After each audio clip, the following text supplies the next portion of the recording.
गौरव, और इंडिया ने पाकिस्तान पर वाटर वॉर डिक्लेयर कर दिया है। 62 सालों तक शांत रहने के बाद फाइनली इंडिया ने पाकिस्तान को एक रेगिस्तान बनाने की धमकी दे दी है। और मामला ये है ना, इंडिया ने आखिरकार 1960 से बिना किसी बदलाव के शांति से चलती आ रही इंडस वाटर ट्रीटी को मॉडिफाई करने का डिमांड पाकिस्तान के सामने रख दिया है, जिसके लिए भारत ने पाकिस्तान को 90 डेज का अल्टीमेटम भी दे दिया है। अगर पाकिस्तान ने 90 डेज में रिस्पॉन्ड नहीं किया तो इंडिया इस ट्रीटी को यूनिलैटरली एग्जिट कर सकता है। अब अगर ऐसा हुआ ना तो पाकिस्तान की 75% आबादी तक पानी पहुंचना बंद हो जाएगा। इनफैक्ट इंडस के बिना तो पाकिस्तान एक रेगिस्तान ही बन जाएगा, क्योंकि पाकिस्तान का 90% फूड प्रोडक्शन और 25% जीडीपी इसी नदी पर डिपेंडेंट है। और ये डिपेंडेंसी अगर देखा जाए ना तो कोई आज की डिपेंडेंसी नहीं है, बल्कि पार्टीशन के बाद से ही पाकिस्तान इस पर हमेशा डिपेंडेंट रहा है। लेकिन everything change after the 1948 Indo पाक वॉर। इस वॉर के बाद ना इंडस वाटर शेयरिंग पर एक ट्रीटी की जरूरत पड़ गई।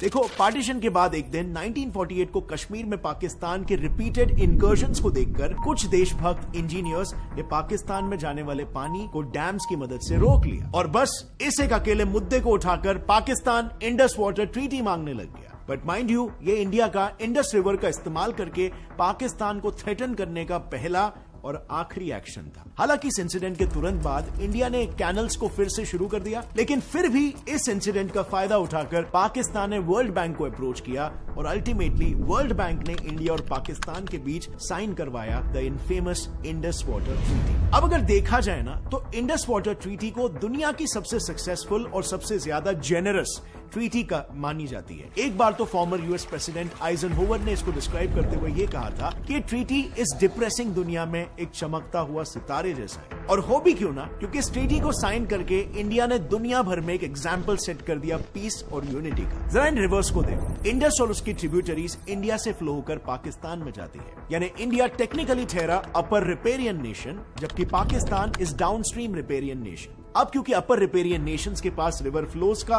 पूरा कंट्रोल होता है, इंडिया ने इसका बिल्कुल फायदा नहीं उठाया। उल्टा ये एडवांटेज होने के बावजूद भी इंडस की ये 3 ट्रिब्यूटरीज इंडस, झेलम और चीनाब पाकिस्तान के हिस्से में गई, और बस ये 3 ट्रिब्यूटरीज द रावी, बियाज और सुतलेज इंडिया को मिली। अब सुनने में ये बंटवारा एकदम एग्जैक्ट हाफ लगता है ना? लेकिन अगर असल में देखा जाए तो इस डिवीजन की वजह से इंडस वाटर के 168 मिलियन एकड़ फीट में से इंडिया को सिर्फ 33 मिलियन एकड़ फीट ही मिला, यानी कि सिर्फ 20%। और ऐसा लिटरली पहली बार हुआ है जब किसी अपर रिपेरियन कंट्री ने अपने हिस्से में से विलिंगली रिवर का इतना कम हिस्सा रखा हो अपने पास। अब पाकिस्तान के एग्रीकल्चर लोगों के लिए इंडस का पानी काफी इंपॉर्टेंट है, क्योंकि इसके पानी में कैल्शियम, आयरन, पोटेशियम और जिंक जैसे मिनरल्स मौजूद है। पर आज वाटर पोल्यूशन की वजह से इंडस को मोस्ट पोल्यूटेड प्लास्टिक रिवर का टैग मिल चुका है, और इसी वाटर पोल्यूशन की वजह से ड्रिंकिंग वाटर में मिनरल्स की कमी हो रही है, resulting into skin diseases and hair fall problems in humans. पर अब फ्रेंड्स, आप इन मिनरल्स को कंज्यूम कर सकते हो गमीज के फॉर्म में, जो आपके हेयर फॉल रिलेटेड सारे प्रॉब्लम्स को सॉल्व कर देगा। जी हाँ, मैन मैटर्स लाया है yummy chewable hair gummies for men, जिसमें है बायोटीन जैसे मेन इंग्रेडिएंट के साथ जिंक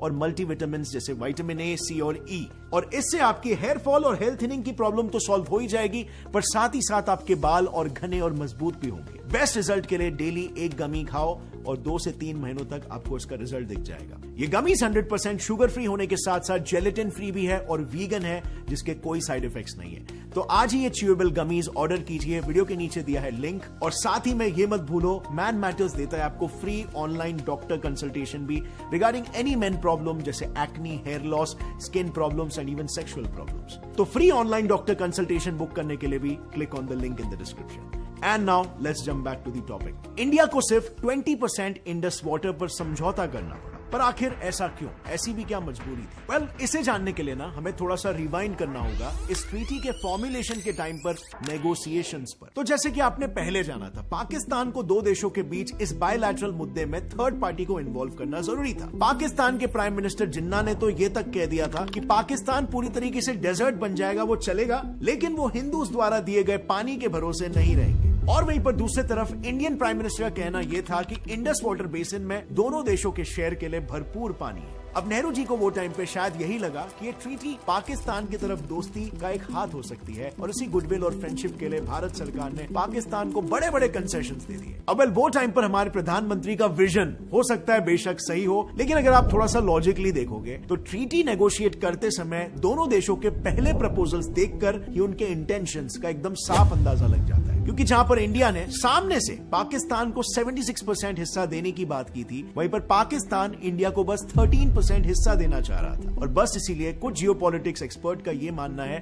कि इन इंडियन डिमांड से वर्ल्ड बैंक को झट से यह समझ में आ गया कि इंडिया एक सॉफ्ट टारगेट है, उसका एक सॉफ्ट साइड है और इस सॉफ्ट साइड को एक्सप्लॉइट किया जा सकता है। और बस फिर वर्ल्ड बैंक ने खुद को पाकिस्तान का एक सेल्फ प्रोक्लेम्ड लॉयर बनाकर यह प्रपोज किया कि इंडस रिवर का 80% पानी पाकिस्तान को दिया जाए और 20% सिर्फ इंडिया को मिले। And to no one surprise, Indian side ने भी इस हाईली पार्शियल प्लान को थम्स अप कर दिया और इसीलिए इतिहास में इस इंसिडेंट को नेहरूज 6th ब्लंडर भी कहा जाता है। अब डेफिनेटली इस डिसीजन के लिए नेहरू जी को काफी क्रिटिसिज्म भी फेस करना पड़ा, सो मच सो कि लोकसभा में नेहरू जी को अपने डिफेंस में यह कहना पड़ा कि हमने सिर्फ एक सेटलमेंट ही नहीं बल्कि दोनों देशों के बीच पीस खरीदा है। लेकिन इस स्टेटमेंट का कोई फायदा नहीं हुआ क्योंकि खुद कांग्रेस के एमपीज ने भी इसका जमकर विरोध किया। कई एमपीज ने ब्लंटली ये कह दिया कि नेहरू जी की वजह से वो बहुत ही लेट डाउन फील कर रहे हैं। और एमपी अशोक गुहा ने तो ये ब्लंटली कहा कि पाकिस्तान को खुश करने के लिए इंडिया ने अपने ही इंटरेस्ट की कुर्बानी दे दी है। वाह भाई वाह। और अंत में अगर देखा जाए तो हुआ भी ये,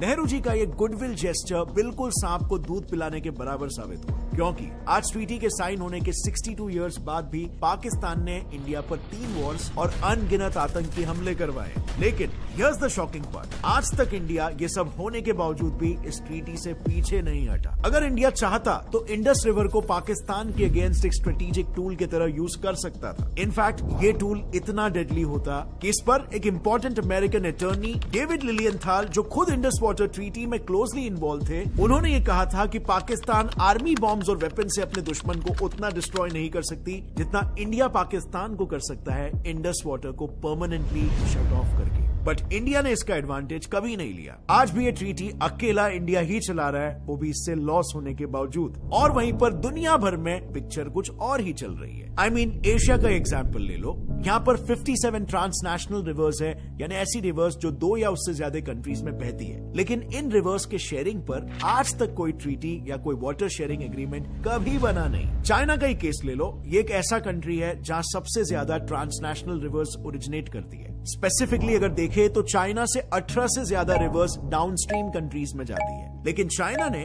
इनमें से एक भी कंट्री के साथ कोई भी वाटर शेयरिंग ट्रीटी नहीं साइन किया है। वो बस अनहिंज तरीकों से इन सभी रिवर्स के फ्लो को कंट्रोल करता है। लेकिन इंडिया की बात करें तो नॉट ओनली पाकिस्तान बट हमने बांग्लादेश के साथ भी वाटर शेयरिंग ट्रीटी साइन कर रखी है और हम एशिया में ऐसा करने वाले इकलौते देश है। सो अब फ्रेंड्स, सोचने वाली बात यह है ना कि अब अचानक से ऐसा क्या हुआ कि जो अब इंडिया ने फाइनली इस ट्रीटी पर एक्शन लेने का सोच लिया है। Well, the reason is Pakistan का कॉन्स्टेंटली इंडिया के इंडस रिवर प्रोजेक्ट्स पर सवाल उठाना। सो 2015 में पाकिस्तान ने इंडिया के इंडस रिवर पर बन रहे 2 हाइड्रो पावर डैम्स पर ऑब्जेक्शन रेज किया और एक बार फिर से वो सीधा चला गया वर्ल्ड बैंक के पास।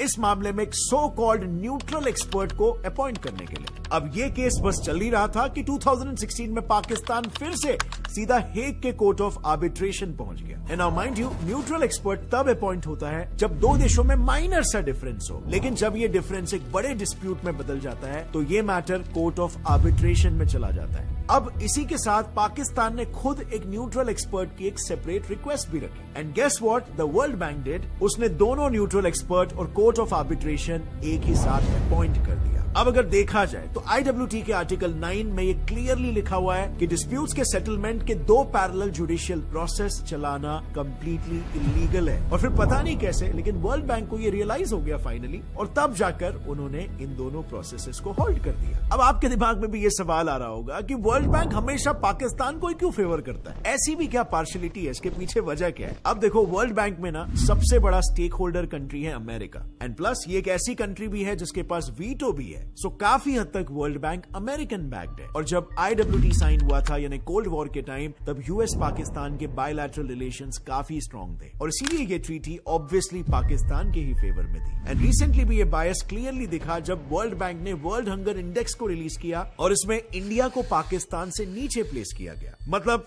कैन यू इमेजिन, इंडिया को पाकिस्तान से भी ज्यादा हंगर प्रोन बता दिया। और इस रीसेंट इशू पर इंडिया ने वर्ल्ड बैंक को ओपनली ये कह दिया कि उसे इस मैटर में इंटरफेयर करने की कोई जरूरत नहीं है। अब ये जवाब तो वर्ल्ड बैंक को था, लेकिन उरी अटैक के बाद मोदी जी ने ये कह दिया कि खून और पानी एक साथ नहीं बह सकते। हालांकि ऐसा कुछ तो हुआ नहीं, पर मोदी गवर्नमेंट ने ये डिसाइड कर लिया कि वो ट्रीटी के टर्म्स में रहते हुए रिवर वाटर का मैक्सिमम पॉसिबल यूज करेंगे। अब वो बूंद बूंद पानी रोक करके मैं पंजाब के, जम्मू कश्मीर के, हिंदुस्तान के किसानों के लिए वो पानी लाने के लिए कृतसंकल्प। क्योंकि आज तक इंडिया को जो 20% इंडस वाटर अपने हिस्से में मिलता था, उसमें भी हम सिर्फ 93% ही यूज कर रहे थे और बाकी का 7% पानी हमारे हिस्से में से भी हम पाकिस्तान में बह जाने दे रहे थे। साथ ही में हम इंडस वाटर से सिर्फ 8 लाख एकड़ के एरिया को ही इरिगेट कर रहे थे, जबकि हमें ट्रीटी के अंडर 13.2 लाख की परमिशन दी गई थी। तो बस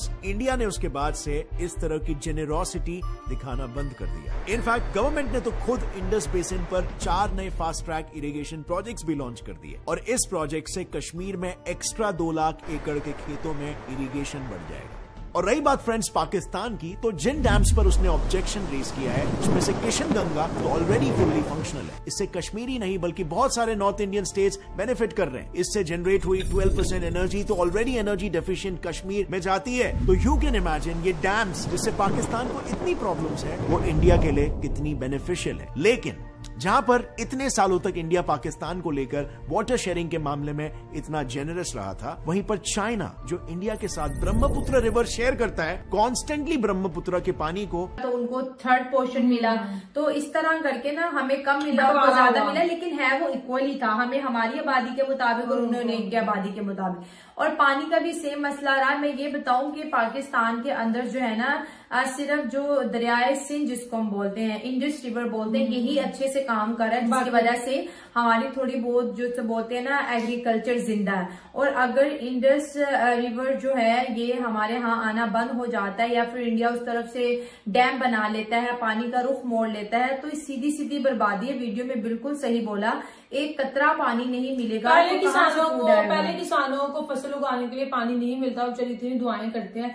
तो अगर ये सिस्टम भी हो गया फिर तो बात ना, लोग वॉर की बात करते हैं, ये तो पानी के जरिए आधे लोग यहाँ से चले जाएंगे। और ऑलरेडी हम जो अभी दरियाए सिंध बह रहा है यहाँ पर, लेकिन पानी का मसला बहुत ज्यादा यहाँ पर। कहाँ पे पानी आता है? मोटर लगाओ देन नहीं पानी आता है, अगर नहीं लगाओगे जैसे पहले वो नल में पानी आता वैसे नहीं आएगा, है ना। नल का पानी भी चलो वो ठीक है, लेकिन हमारे यहाँ तो सिस्टम है ना कि वो एक सरकारी पाइपलाइन के थ्रू आता है और हम मोटर के थ्रू उसको स्टोर कर लेते हैं। बात ये है कि पाकिस्तान स्पेशली कराची में तो कतरा नहीं है पानी पीने के लिए। वहां पर लोग 3-3 दिन जो है पानी का इंतजार करते हैं कि पानी आए। और मेरे तो एकदम से थोड़ी डिस्टर्ब हो गई हूँ कि अगर इंडिया जिस तरह ताकतवर है, इंडिया के पास पैसा है, इंडिया के पास पूरी दुनिया की सपोर्ट है, इंडिया की पॉलिटिक्स बड़ी स्ट्रांग है, और अगर ये वाटर ट्रीटी जो है वो इसको डिसमिस कर देते हैं इस एग्रीमेंट को, तो क्या बनेगा पाकिस्तान को। और पाकिस्तान इतना छोटा सा देश है, वो तो अपना पॉइंट ऑफ व्यू भी नहीं रख सकता इंडिया